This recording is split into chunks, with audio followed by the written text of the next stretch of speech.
ગુજરાતના અનેક જિલ્લાઓમાં ભારે વરસાદની આગાહી છે। અનેક રોડ રસ્તા છે, અનેક રોડ રસ્તા પર અત્યારે પાણી ભરાયેલું છે અને હજી પણ આ વરસાદ કેટલો વરસી શકે, ક્યાં ક્યાં વરસી શકે, આ મામલે પરેશ ગોસ્વામી શું કહી રહ્યા છે તેને લઈને જ વાત કરવી છે।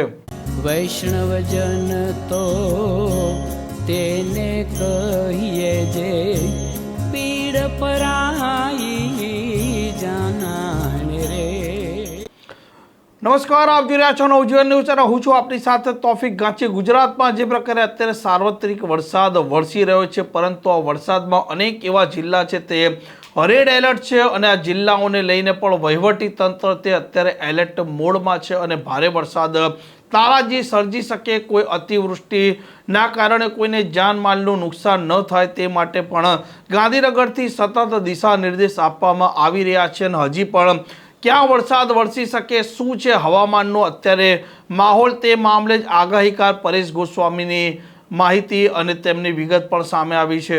1 ઓગસ્ટ, 2 ઓગસ્ટ અને 3 ઓગસ્ટ એમ 3 દિવસ સુધી રાજ્યની અંદર ભારેથી અતિ ભારે વરસાદની સંભાવનાઓ રહેલી છે, જેની અંદર દક્ષિણ ગુજરાત, મધ્ય ગુજરાત, ઉત્તર સૌરાષ્ટ્રના ભાગો અને ઉત્તર ગુજરાતના અમુક ભાગો છે તેમાં અતિ ભારે વરસાદ વરસી શકે છે। જો દક્ષિણ ગુજરાતના વિસ્તારોની વાત કરવા જઈએ તો ભરૂચ, અંકલેશ્વર, રાજપીપળા, સુરત, વલસાડ, નવસારી, વાપી અને ડાંગ આવા વિસ્તાર, જે આ તમામ વિસ્તારો છે એમાં ભારેથી અતિ ભારે વરસાદ વરસી શકે છે। ખાસ કરીને રાજપીપળા, સુરત અને અંકલેશ્વર, ભરૂચ જેવા વિસ્તાર છે તેમાં પરિસ્થિતિ થોડીક બેકાબુ થઈ શકે છે, ત્યાં થોડું વરસાદનું પ્રમાણ છે એ ખૂબ વધારે રહેશે। બીજા નંબર ઉપર વડોદરા, આણંદ, નડિયાદ, ખેડા અને અમદાવાદ, ગાંધીનગર જેવા વિસ્તાર છે એમાં પણ આવનારા 3 દિવસ દરમિયાન ભારેથી અતિ ભારે વરસાદની સંભાવનાઓ છે।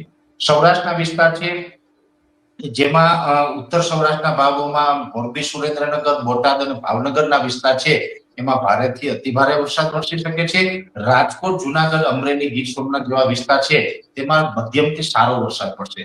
પશ્ચિમ સૌરાષ્ટ્રમાં દ્વારકા, જામનગર, પોરબંદરમાં વરસાદનું પ્રમાણ ઓલ ઓવર ગુજરાતની સરખામણીએ થોડુંક નબળું ત્યાં હશે, છતાં પણ ત્યાં 2 થી 4 ઇંચ સુધીના વરસાદ છે એ વરસે એવી શક્યતા ચોક્કસથી અત્યારે લાગી રહી છે।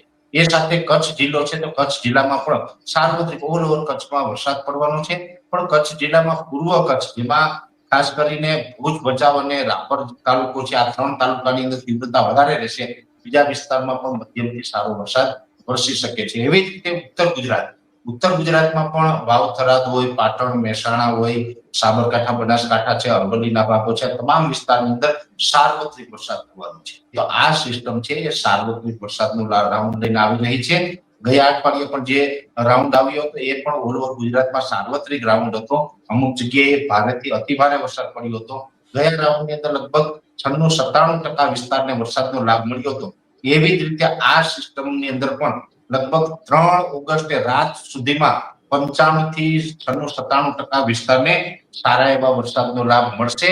4 ઓગસ્ટ પછી ધીમે ધીમે સિસ્ટમ આપણાથી દૂર થશે એટલે થોડું હળવું પડશે અને 5 તારીખે સંપૂર્ણપણે આપણે સિસ્ટમમાંથી મુક્ત થશું।